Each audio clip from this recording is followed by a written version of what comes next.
लोगोफोर जोंना नै बेवहाय अर्गेनिक हासार मोननाय जायो बियो जापानिस टेक्न'लजिजों बानायनाय ओमफ्राय बकासि अर्गेनिक फार्टिलाइजार होनो आरोना बेखौ लोगोफोर नोंसोरो मोनलांनो हागोन जोंनावहाय एभेलेबेल दङ नैबेनो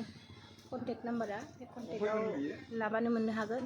कन्टेक्ट लाहरबानो मोननो हागोन ओमफ्राय नै बेहाय मादैनि साहा गला बियो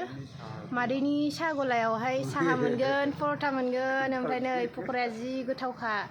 दा आं नोंथांमोननो जोंनि हासारनि स्टकखौ एसे देखायनोसै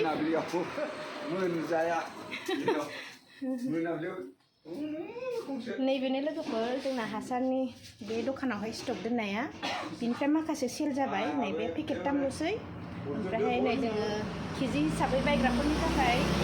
2 केजि करि दोननाय जादों पेकेटाव बाहाय 2 केजि दं आरोना ओमफ्राय नैबे लिकुइड फार्टिलाइजार बियो बिफाङा मोजां जानायनि दासान्दि सोरबाफोर आलुआव सारनांगौ बेखौ सारोबानो बिफाङा ग्रथ जागोन बियो भिटामिन आरोना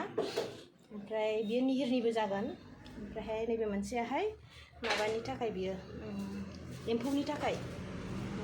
बेनो आरोना जोबोद मोजां अर्गेनिक बयबो बाहायनांगौ ओमफ्राय बेखौ बाहायोब्ला डायबेटिस केन्सार बेमारनिफ्राय जोङो बारग'नो हागोन लोगोफोर नोंथांमोनहा कन्टेक्टआव लानानै फैदो ओमफ्राय ओरैनोथ' लकेसना